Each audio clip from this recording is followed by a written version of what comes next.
There we go. I Okay. can't. Here we go. I'm not the administrator, so I think we got it. Good job. All right. Thank you. Go ahead, Steve. Did. Okay, gosh, yes, thank you, everyone and guests, thank you. Um, I guess I need to turn it over to you, but first of all, let me read to you. I still don't have it memorized, but it's followers of Jesus who gather in fellowship and prayer for our region and world to be equipped and sent as ambassadors of reconciliation. That is our mission statement that we've been working with, and it's been really, really cool.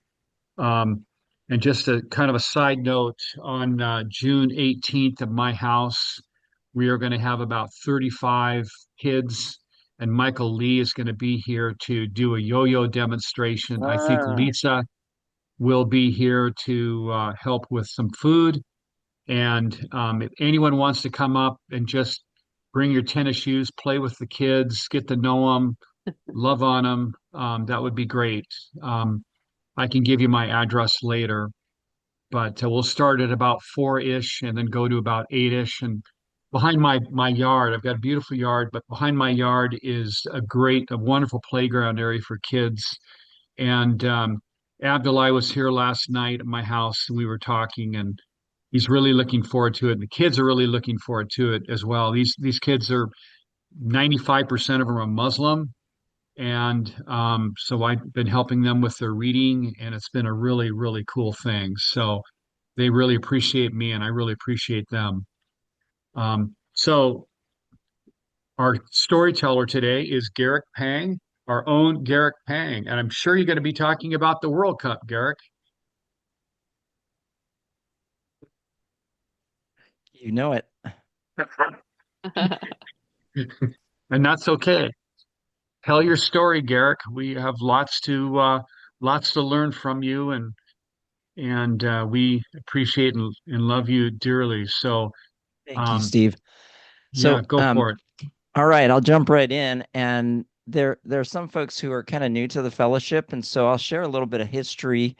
Um, well, my personal history with the fellowship is thanks to the gentleman from Minnesota, the the uh, the good gentleman from Minnesota, Sir Alan Pratt. Um, we are living somewhat of parallel lives, 10 years apart. So my birthday is tomorrow. Um, we don't share the same birthday, but he's about 10 years ahead of me, in age, in marriage, in age of children, And and you are 62 tomorrow, right? I am 62 tomorrow. But Alan doesn't look 72 at all. So anyhow, but I've been coming to the fellowship now for about 20 years, and thank you, Alan, for that invitation to me, to come join this group that I knew nothing about. But this group actually started 90 years ago, in the midst of the Great Depression. Um, there was a Norwegian immigrant by the name of Abram Varady who felt the call on God's life to on his life to come to Seattle and to pray over the city. And God stirred in his heart, um, in the midst of a lot of turmoil and angst and difficulty in the city. We kind of know a little bit about what that's like today.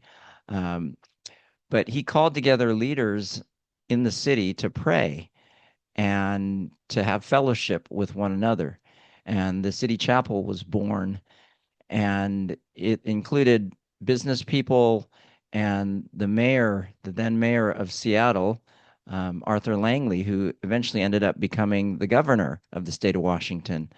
And when Arthur was the governor, he invited this group to come and pray over him. And the first ever governor's prayer breakfast was born. And then he ended up in Washington, D.C., and President Eisenhower invited him to pray, with him. And the first presidential prayer breakfast, which is now known as the National Prayer Breakfast, was born. That was in 1953, I believe. 1941 is when the governor's prayer breakfast started. And these prayer breakfast movements that started right here from this very group now happen across the world. So it has literally become a global movement of God. Many international friends visit the National Prayer Breakfast, which is the first Thursday in February. It's more than just a breakfast. It's a week of activities of international friends gathering together and just caring for one another and praying for one another. And many of them catch the vision that was started here in Seattle to take prayer breakfasts back to their own country. And the beautiful thing about these breakfasts, and we have many expressions of them locally, the Snohomish County Prayer Breakfast that Steve is a part of leading, the Pierce County Prayer Breakfast that just happened earlier this month. But each one of those gatherings is designed, as I mentioned, to pray for our leaders, to pray for our cities, to pray for our government, and to pray to see the transforming work of God first and foremost change our hearts and then impact and change the world. So it's an honor and a privilege to be a part of this community, and each one of us is a part of it. There was kind of a running joke, I guess it was half humorous joke at the fellowship when we would meet in person, uh, that we were all friends, of course, but that membership happened as a result of association. There was not an official membership, actually, but they say the first time you're a guest and the second time you're a member. And so, if those of us who are guilty by association for membership in the fellowship, it's wonderful, and it's amazing to see what God is doing. Um, One of the things that happened in Puyallup at the Pierce County Prayer Breakfast is that this year the governor's prayer breakfast did not happen. So the governor was invited to the Pierce County Prayer Breakfast, and he accepted the invitation, which is really was so encouraging. And we prayed over him, and he shared a little bit about his journey. The fact that one of his fondest memories is his mother praying for him. Or I don't. He shared that at the governor's breakfast last year. Um, but it's just a reminder for us that our politicians are people too, and that we need to really be thinking of them and remembering them and praying for them, um, regardless of our political leanings and preferences, because it's a mandate of the Lord. He calls us to pray for our leaders, and so I've been involved with the ministry of Centered, thanks to this lady on the call today, Lisa Jensen. And Centered was one of the organizations that really showed the expressions of Abram Verady's vision. And so we helped put on the King County Prayer Breakfast. And so, Alan, this is all your fault. I'll say it more appropriately. I have you to thank for God's movement in my life, because when you invited this young 40-something person to the fellowship, uh, neither you nor I had any idea what God was going to do as a result of it. And so this is a really special blessing and an opportunity to come and share today with the fellowship. And I'm so grateful. Each one of you who are on this call, I've had the opportunity to walk with and experience and journey life with. And really that is ultimately, I believe, what God has called us to do on this earth, is to first and foremost to walk with him, but then to walk in fellowship with one another so that we can be of encouragement, that we, in times of difficulty and strife and challenge, as we prayed for individuals this morning, and as well as we're praying for our first responders, and that we need each other. And so So I'm really grateful to be here today. As you mentioned, Steve, this current season of my life has me, in many ways, coming full circle, to use a ball analogy. Um, I'm now working full time with the ministry of Victory Seattle. And I was careful not to say that I'm working with a ministry called Victory Seattle, because the ministry of Victory Seattle is not an organization, but it is the bringing together of many ministries that God has called to impact the greater Seattle region with the good news of Jesus Christ, um, because of the specific event that's happening, a moment in time that's about 40 days long, that is known as the World Cup.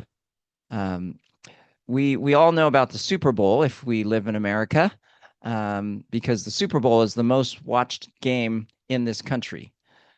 Well, it's a little bit hard for us to fathom, but the Super Bowl multiplied times 50 is the number of people who will watch the World Cup this year.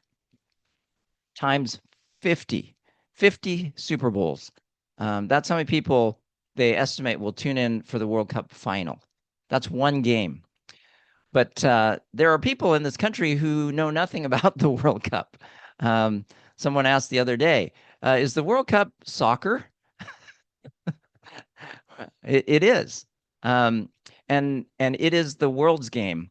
Um, I often say to people that football is the international football, which we call soccer, is the international language that nearly everyone speaks.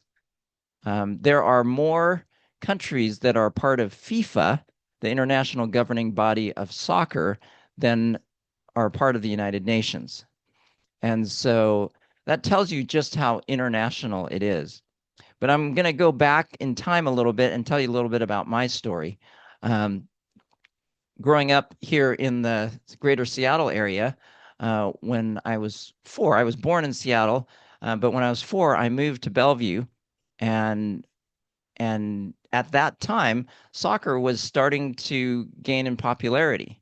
Not being a super physically large person, um, I uh, I gravitated towards the game of soccer because football and basketball were a little bit maybe out of my range, size-wise, but soccer was great because it didn't matter that I was smaller, because I was able to do things with the soccer ball. And I loved the game so much. I would come home from school and I would be kicking the ball in our backyard. I'd be practicing juggling in the street, literally. I remember my neighbor had a sloping grade in front of their house. And even though my neighbor friends weren't with me, I would kick the ball up onto the hill and it would roll back to me. And so I could practice my kicking, I could practice my juggling, and soccer really became my first love. And and I met Jesus actually at the opening event of a football stadium. Billy Graham came to the opening event of the Seattle Kingdom, and I heard for the first time a very clear presentation of the gospel. And that day, I committed my life to Jesus, and um, and I began an adventure with him. And didn't start going to church right after that, but a few years later, began attending Chinese Baptist Church, which is on Beacon Hill, and at the invitation of a young man who was parking cars in Chinatown. And I share that, and my friend Johnny Lowe, who is still, I still stay in touch with him. Um, what was he doing? He was parking cars, but he made an invitation, and I came, and God began to work in my heart and life.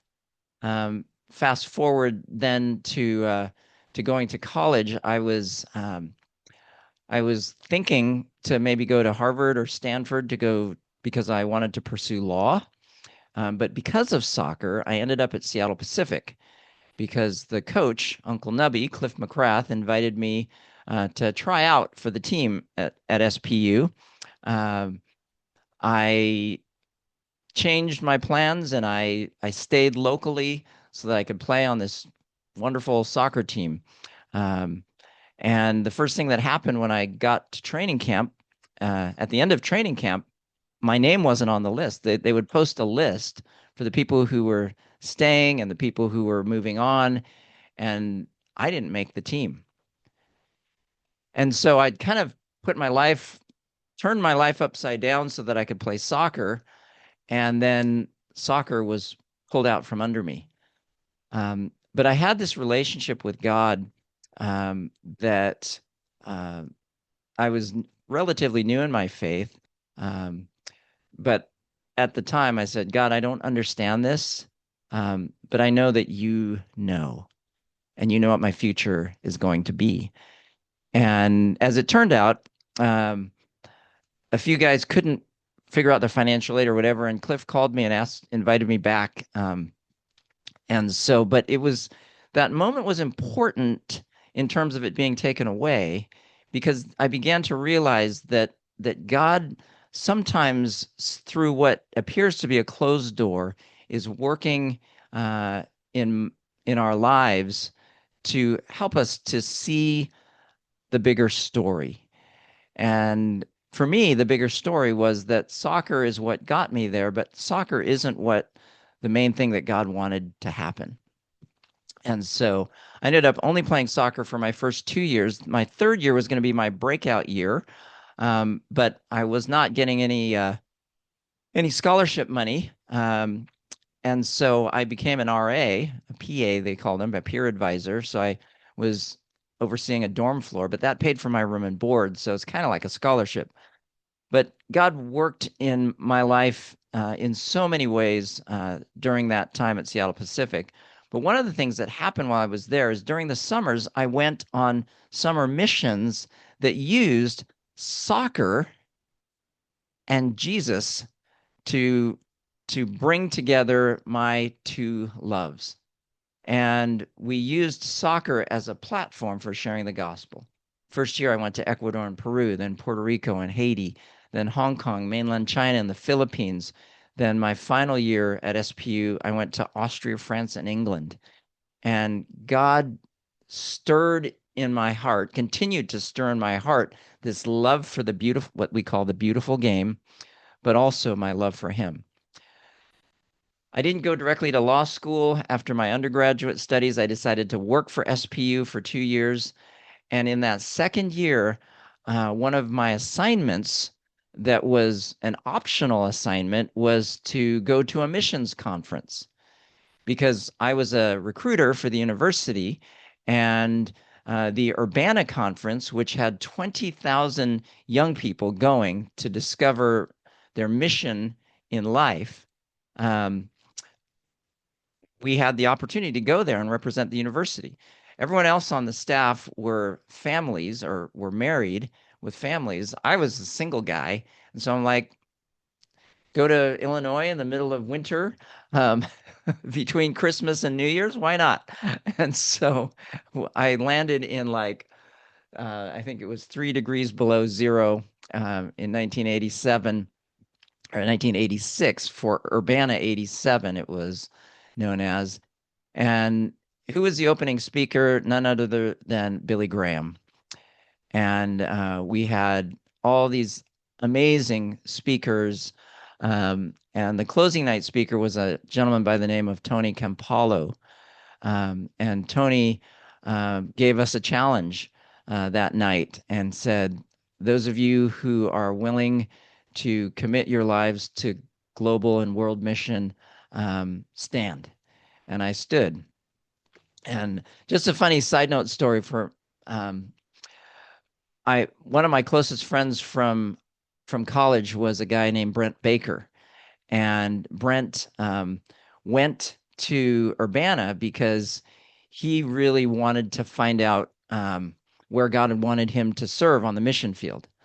One of the reasons going, just between us guys and those of us here on the call was that I wanted to go and meet my wife, um, because the harvest was going to be plentiful at this conference, and the potential harvest. Well, what happened is that my friend Brent met his future wife at Urbana, and I received my call to the mission field. So we kind of switched. But the cool thing about that story, speaking of coming full circle, but Brent and his wife Kim, who live in Tenasket now, are in the process of preparing to head for the mission field in Mexico. And so it's fun to see that for them come full circle as well. And so I ended up committing my life for God's service and for global mission. And a few weeks later, just kind of out of the blue, we could say, a friend of mine that I had traveled with the ministry, the soccer ministry, called me and said, "Hey, I want you to pray about something. We are planning to set up our first overseas office of this ministry." Because we had sent mission teams to different parts of the world, but now there was an opportunity to actually. We were challenged by Johann van Dam, who was with Operation Mobilization in Vienna, Austria. He said, "You guys keep coming here with round trip tickets. When are you going to come back with a one-way ticket?" And he challenged Jonathan Ortlip with that statement. And John said, "We're going to go." And initially, we were looking at going to Austria, but God opened doors for us to go to England, which is where I ended up serving full time for 4 years and where I met my wife, Anna. And so, even though I didn't find my wife at Urbana, through Urbana, I think you could say indirectly that I did meet Anna. If you meet Anna, she's on our call today. She speaks with a lovely English accent, and so everything she's so refined and sophisticated, which she is in many ways. But she's also full-blooded Italian. So don't cross her. Um, no, she is a fiery, passionate, beautiful, my beautiful companion for 33 years of marriage, 35 years together now. And whoop whoop, yes, Lisa. Um, and it has been quite a journey for us. We came back and we church planted, and it was not an easy way to start a marriage. We almost didn't make it, but God persevered with us. And 33 years now, we're more in love than we've ever been. And we're actually one of the things that we're looking to in our future is that we're going to start a podcast, and it be a marriage podcast focused on couples and faith and life. And so you can pray. That's one of the things you can pray for. But along this journey, I ended up church planting, as I mentioned. So I was a pastor. I've been a pastor for about 30 years, worked for a variety of different nonprofits along the way. And my term with Centered ended last November, and it was an opportunity for me to invite God to show me what the future has. And and I phrase it that way, not just for the purpose of semantics and to put a positive spin on what was a difficult season, but really it was a change of perspective for me personally. I've been through that, and many of you have been through those kinds of seasons. But I'd been through that time before, and one of the times that when I went through it, I didn't realize it at the time, but I went through a deep depression. And it was a really, really difficult time. But this time, things were a little bit different. And well, actually, things were very different. But much of it to do with the fact that, having walked with God for so many years, and to see his faithfulness throughout the times of challenge and difficulty and struggle, some of you heard the call that we shared before, where Anna and I shared about at the beginning of COVID, how there was just a really difficult and challenging season for us then. And if you haven't seen that, the two of us sharing in the fellowship, please let me know, because it's not a public link, but I'll gladly share it with you if you'd like to hear a little bit about our journey. Um, but I knew that God had something good that was planned for me. And in January, I attended a gathering of people who had been working together to do ministry and outreach for the World Cup. And so coming back to the World Cup, most of you know that it's happening in North America. There's 2 cities in Canada, 3 cities in Mexico, and 11 cities across the US that are host cities for these games. And starting on June 11th, which is 2 weeks exactly from today, the world, and in this year's World Cup, the largest field of countries will be participating in the World Cup. Traditionally, it's been 32 teams. This year, it's going to be 48 teams. And so they have the group stage, which Seattle will host 4 group stage matches. And then it'll be boiled down from that based on winners and and goal differential and all these different formulas. But then it'll be boiled down to 32 teams. So they call that the round of 32. And one of those games will be held here in Seattle. And then it's a single elimination knockout to bring it down to the round of 16. Seattle also will be hosting a round of 16 match.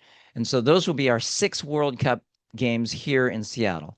And then on the 19th of July, which is a Sunday at 12 noon, will be the World Cup final. And so about 40 days of soccer, over which more than 100 games, or as they call them in football, soccer, over 100 matches will be played. And so it's going to be incredible. And so there are many ministries who recognize this moment in time where the likelihood is that this will be the last World Cup to happen on U.S. soil in our lifetime. Because the last one was in well, actually, it could come back around while some of us are still alive. But the last time was in 1994. And that was when Anna and I, made our transition from England to the US, because I was coordinating work for the World Cup in Detroit, Orlando, and San Francisco. And it was in 9 cities back then. This year, it's in 16 cities, of which 11 of them are in the US. And each one of these cities has outreach things happening because of the way that the world is coming to the World Cup host cities. Their estimates, I think, may have been a little bit off, but conservatively, there's going to be a couple 100,000 people who will come to the city of Seattle specifically to watch the World Cup.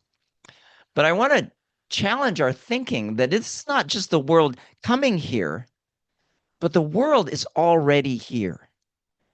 I mean, we know this just from the food that's in our grocery stores and our neighbors next door or across town, or we know that the world has come here already.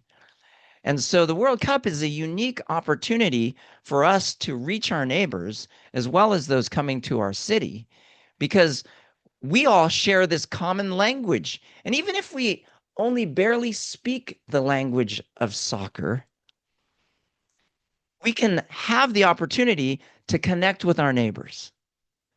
Because most of them, if they come from another country, that they know football, or they may have an interest in football. And at the very least, we know that they probably have an interest in food.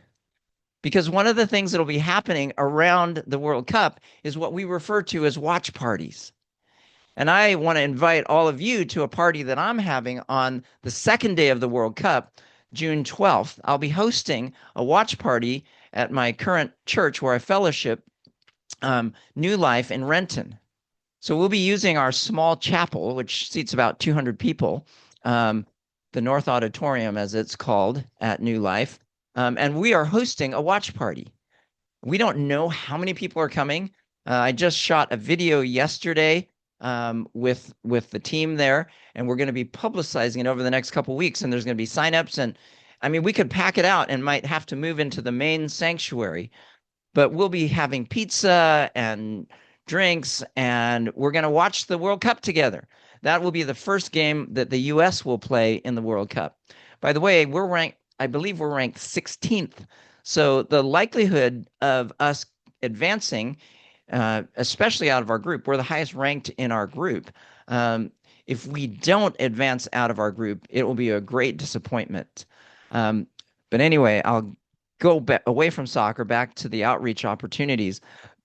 So I'd encourage you and invite you to come and to see what we're doing as a watch party, not just to watch a game, but to catch a vision and be a part of, as I said before, this is a moment in time, but we want to spark a movement. So not just a moment, but a movement. And there are organizations. Well, let me finish up talking about the watch party. So we're going to come, and at halftime, I'm going to share a little bit of my story of what you heard today, and share with people about what it means to have a relationship with Jesus. Because it's an opportunity for us to invite our neighbors who may not know anything about Jesus. Some of them, literally at this watch party, will have never heard about who Jesus is. And so it's an opportunity to build friendships, but also to share the good news about Jesus. And so there's a ministry called Cru, which used to be Campus Crusade for Christ, but they have raised millions of dollars to put together physical watch kits. And so there's a soccer ball, there's bracelets that have multiple colors with which you can share the gospel. They have swag that you can order that has a heart symbol, a divided sign, a plus sign that also is a cross, and then a question mark. And they use this to share the gospel, God's love for us, the division that we have between us and God, the reconciliation, the plus sign, the cross of what Jesus did, and then the question, do you want this for your life, to follow Jesus and have the abundant life that he offered? And so there's many different mechanisms for sharing the good news about Jesus. And Cru is one of the ministries that's a part of that. Athletes in Action is the Cru sports ministry. But then we have right now about 20 different ministries that are a part of Victory Seattle. And you can go to our website, victoryseattle.org.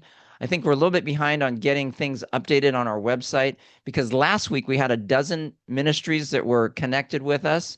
And this week we now have over 20. And so it's late in the game, but things are happening. And some of these ministries are going to be doing prayer walks around the stadium. Our brother Rich Sims, who's on this call today with Reach Ministry. And Rich, if you haven't filled in that form, fill in that form so we can put Reach on the site too. But Reach Ministry, who have Hope is Alive Church in Pioneer Square, which is just blocks from the stadium. That's going to be one of our prayer hubs that we use and utilize for people to come to and to go out and share on match days. Hope Compassion Washington will be having that as their staging ground for their volunteers that they will have going out, and from that there will be people who are prayer walking. They're sharing about Compassion Washington, which is anti-human trafficking. There's going to be evangelistic outreaches during those match days. And we have one of our ministries, which is called Time to Revive, and they have Jesus Saves 26. They have initiatives happening in every single one of the World Cup cities, both here in Canada and Mexico. And they have a a church hub. They have a prayer hub. And our prayer hub for our city is none other than Adoration House, which Millie Voigtlander, who came and shared with us at the fellowship when God first called her to Seattle. Um, and it's been an incredible, miraculous story. And we're going to have Millie back at some time in the future to come share what God has done in Adoration House. But Adoration House is going to be our main hub up in the U District, and people will gather together 4 hours before match time. And most of the matches are at midday. And so at 8 a.m., people are going to gather there, and they're going to be praying and worshiping together.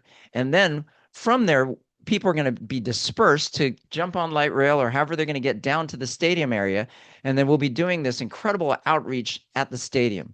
But people will stay there. Some of them will just stay there and just pray. And the cool thing with technology is now Time to Revive has an app, the Jesus Saves 26 app that and I haven't seen it yet, but my understanding is that as people deploy down to the stadium and begin having conversations with people, they'll be able to text in real time to the people who are back praying. So in the olden days when we did evangelism, people would fill in cards and we'd bring the cards back, and then people would pray over the cards after the fact. But with technology now, real-time prayer will be happening as we're having conversations with people in and around the stadium. And there's a group out there called Try Praying, and they have this incredible booklet that has testimonies in it. But they've produced a soccer version of the Try Praying booklet that has testimonies of professional athletes. And they've bought thousands of those number one pointy fingers, those foam ones, and they're going to be handing them out for free around the match. And people are going to say, "Oh, can I buy one of these?" And they're like, "No, but you can have one." And they'll say, "Oh, well, why are you giving these away?" And they'll say, "Well, have you ever heard of Try Praying?" And they'll say, "No, I've never heard of that." And they'll say, "Well, what do you have going on in your life that maybe we could pray for?" And then this book just really gently introduces people to prayer. And by the end of the week that you would go through this book, it gives a clear presentation of the gospel and how to invite Jesus into your life. Well, they've produced a soccer version of that. And I'll actually paste it into the notes, the minutes here, or the chat, so you can actually click on it and see the soccer version of the Try Praying book. But it's amazing. It's got testimonies of professional players and things like that. I know our time's winding down, but we've got many ministries, as I mentioned, probably 20 now that are coming together.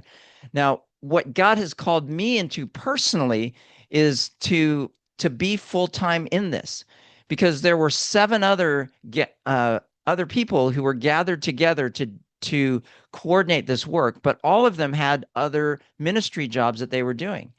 And because of the fact that God opened this window of opportunity for me in terms of having the availability, having the background, I mean, our team leader is Jesse Bradley. He is the current chaplain for the Sounders. He's the chaplain for the under-20 national team. He's the pastor of Grace Church in Auburn. Just amazing, faithful guy.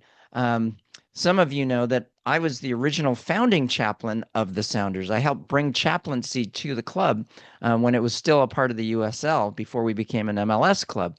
So Jesse and I had become friends, and anyway, he invited me to be a part of this team, and and I am our full-time person with Victory Seattle. My title is that I'm city mobilizer, and my heart in this is that the body of Christ would catch a vision and catch fire, really, about what it is that God can do through the silly game.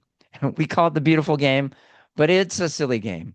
You've got 22 people chasing a ball around a field, trying to get it into these goals, right? But it is scriptural, because Paul said, "I press on towards the goal for which God has called me heavenward in Christ Jesus." And so soccer is scriptural, friends. I'm not going to get into the unpacking that theologically, but the point is that we have a unique opportunity right now to serve the Lord. And I would ask and invite you to pray for me because I have to raise all my own financial support to do this. We are actually going to do a Zoom based fundraiser next week. And so I can share that with you. I have several very generous people in the area who have agreed to help invite other generous people to come to that fundraiser. It's going to be at noon, either on Wednesday or Thursday. There's a possibility we might bump it to the following Tuesday, but I'll keep in touch with you. My email address is garrick@victoryseattle.org. So if you want to email me, I think most of you on the call know how to reach out to me or connect with me, but I would love to just share with you about that event. To close, I want to share with you something that happened 2 weeks ago during, I guess, almost 3 weeks now, during the week that we had the National Day of Prayer.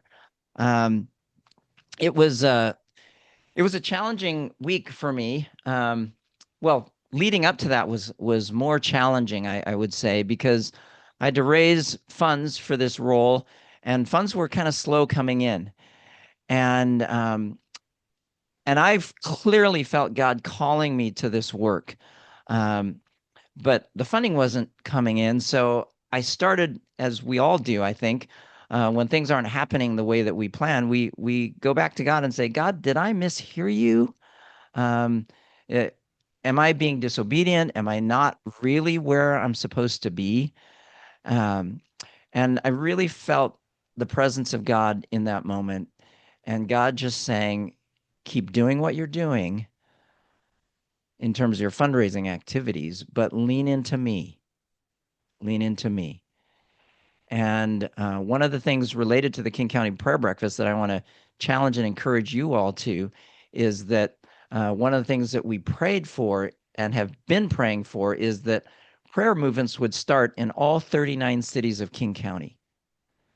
And so that week, which was the first week of May, um, we prayed at City Hall for Renton. So that was one of my first prayer gatherings of that week. I ended up in 9 different meetings and expressions of prayer, from Kairos to the Pierce County Prayer Breakfast to many other prayer gatherings, but and the Liberty Road gathering that John and I met through. And so anyway, my last meeting of the week was at Grace Church in Auburn. Um, and Grace Church, one of the things they have is a drive-through prayer ministry. And yeah, people off the street can literally drive in and they have people assigned there who will pray for them. And I mentioned my fundraising had been really slow. And that week, I just felt so encouraged and so buoyed by the presence of God. Um, I don't think any money came in during that week. Um, well, I was driving home. Actually, my week was going to end by driving Sammy to a play at his school. Um, but there was nobody in the line at the prayer ministry. And I thought, well, what the heck?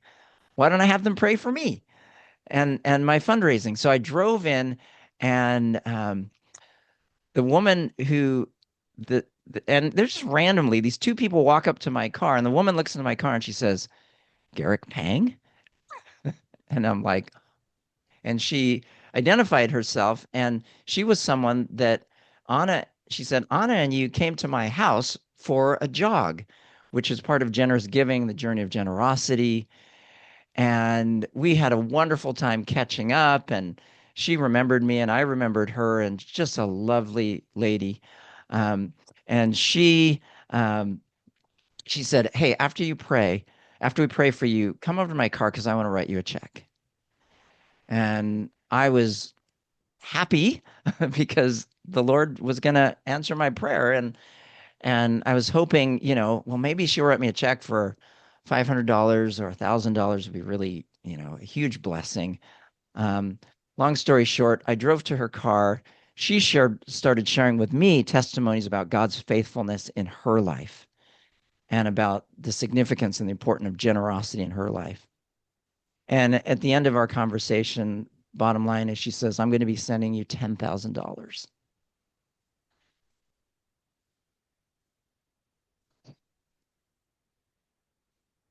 My mouth dropped open and I just broke down um, because seeing God's faithfulness and his answer to my cries in the middle of the night, you know how that is. You wake up in the middle of the night and it's like, and it's hard to go back to sleep because there's this burden on you, and God being faithful to hear that. The following week, one of the guys I pray with downtown Seattle, he said, "Oh, I've been meaning to give and I keep forgetting," and so a $3,000 check came in from him, and this pastor that I had known through playing soccer with him. He's also a real estate broker. He sent in $1,200, and so God is is providing, and it's been exciting just to see. And I'll just close with this: His faithfulness, and it doesn't always work out the way that it worked out. And as we all know, because we all have testimonies of different ways that the Lord provides in our lives. But I want to just encourage you that God is faithful and he loves us and he has good plans in store for us. And I will share with you later because I don't have time today. But God has sparked in myself and Jesse Bradley an interest in starting an online ministry, soccer-related online ministry that we're looking at launching in the beginning of August. So I'll just tease you with that. Call me if you want to know more. But thank you for allowing me to share a little bit of my story, maybe a lot of bit of my story. But I'll be jumping from here at 9 o'clock to our Victory Seattle meeting. So pray for us. Things are heating up, they're ramping up, and we're just so excited to be able to be used by the Lord for this season and for this purpose. Garrick, can you again just review how we can get involved? I mean, I think you said we go down to Adoration House. Do we have times, dates, that kind of thing? Because I just like to put things on my calendar.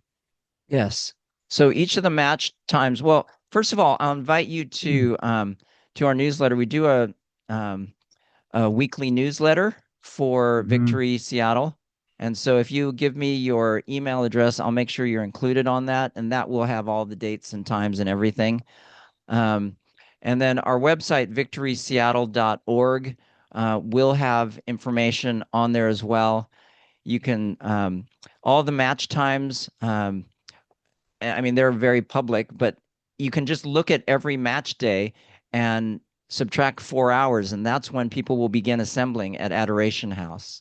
There will also be people 4 hours before match time at Hope is Alive Church. We'll have people also. There's two other prayer hubs that are going to be actually closer to the stadium. Q CrossFit, which our brother Keith Carpenter, his son runs Q CrossFit. Um, that property's up for sale. So if it gets sold, that might go away. But for right now, there's that opportunity there. And then there's another one literally right next to the stadium. So these are prayer hubs so that you can go and get a bottle of water. You can use the restroom there or whatever. But 4 hours before match time, you can go to Adoration House. Yeah, thanks. Thank you, Garrick. Yes, Alan. Garrick, I just want to say thanks. I've known you now for more than 20 years. You know that. And that is the most passionate sharing that I've heard from you over those 20 years. I know how many, Mhm. I know how much you had notes in front of you, probably zero. It was all in Yeah. your head and all in your heart. And it came across that way. So God's Mhm. got you in a wonderful place, my dear friend. Wonderful Mhm. place. And even though I won't be there physically, I'll be there in spirit with you during a lot of these things. So we'll follow up offline. But I'm so glad you recorded this because I can, with your permission, I'll be sharing it with others. Sure. Thank you, my Thank you, dear Alan. friend. All right. Thank you. Yeah. I agree. It was a good job, Garrick. Thank you.